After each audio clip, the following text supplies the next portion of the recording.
And just like Professor said, I think, well, if we're going to look at Uganda and Kenya, if Kenya is the powerhouse and Uganda is just a landlocked country, just like Uganda is our largest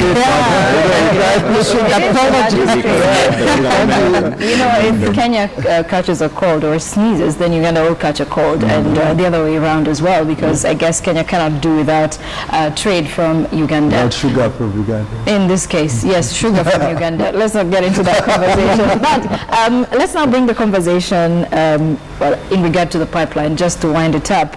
Now the Kenyan delegation is going to be going to Uganda as well to see if Uganda this time around is going to make up their mind. This actually looks like some sort of courtship situation, but hoping it can get resolved in the next 2 weeks. Now, Okoa, Kenya is also the other bigger story that we have been looking at, I think, for the past so many months since the CORD coalition in this case came out and said they wanted to push for a referendum.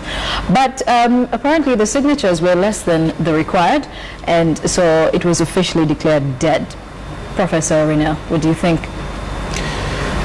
Well, we are waking up to the news that Okoa, Kenya bid has collapsed. We have had prophecies about the questionable, you know, or other questions having been raised. Members of Jubilee had already prophesied that, well, we need this thing rejected on whatever ground, probably. And now it has been rejected. The CORD principles told us that they had sufficient signatures. How they are less by 200 and the technicality, we do not have the details as yet. But then distantly I read mischief in the whole exercise, given that the constitutional process that allows for a referendum allows a member of, or rather, a Kenyan who wants to, you know, to push for the amendment of the constitution, would want to write a proposal which is in the draft bill that the CORD had presented alongside the signatures, which they said were more than enough. Actually, they said that they had given quite a number of them, and they have enough of them. My interest is so much on the verification. How do you verify the signatures? Yes. I don't know whether we have a database of the so-called original signatures so that you can counter. I mean, for instance, I sign differently for different reasons, right? Other people would want to scribble or write the initials. So I don't know whether we have a scientific way of verifying the originality of the signatures, and how they dropped to 800 is what would want probably media to go forward and find out where probably the twist may. All right, because according to what we see, 741,000 signatures were actually regarded as fake, or did not qualify to even pass as signatures in this case. Ruby, I'd like to hear your thoughts on.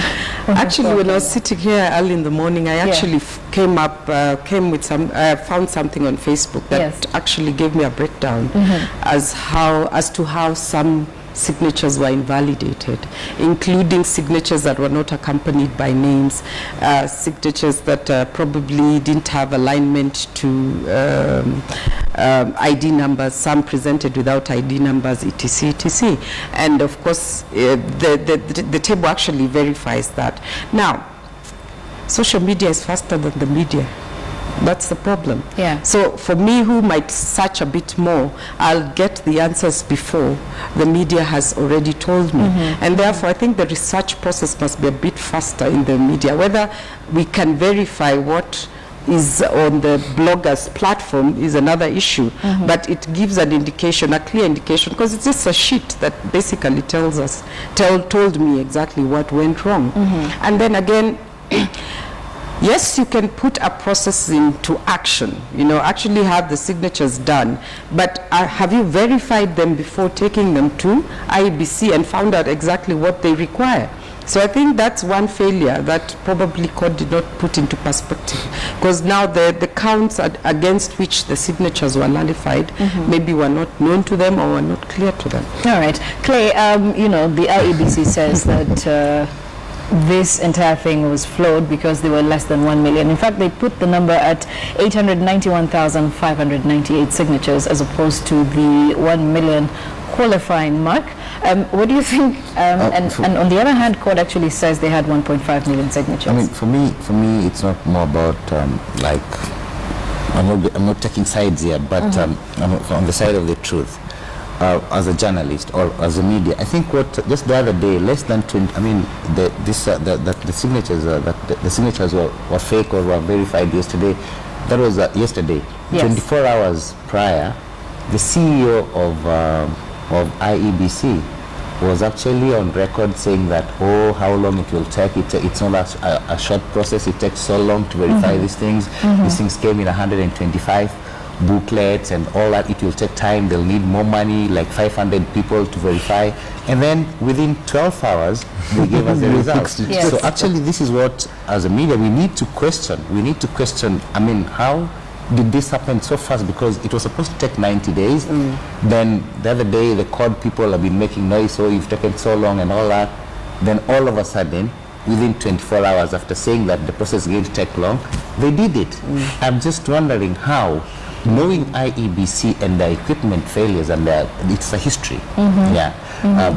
How did they do this so fast? Because this is something that, whether you're CORD or Jubilee or whatever it is, this is a trap anybody can fall into. So we have to question, like, as a citizen, as a private citizen, I can actually institute that that process of having a referendum. Right. So we need to question. That is, I think that's where the media comes in. We need to question how did they do it so fast after spending so much time and telling us all these things and saying that they want more money. Where did the money come from? All of And who are these people who are verifying these signatures? You know, what even qualifies for the right kind of signature in this case? But do you think that should have CORD gotten the 1 million signatures right, and they were verified and found to be the correct signatures, would we have had the can I say the financial status at this point to run yet another referendum? Because I'm thinking there needs to be some preparation, just like Aaron Ocheng earlier mentioned during the press review,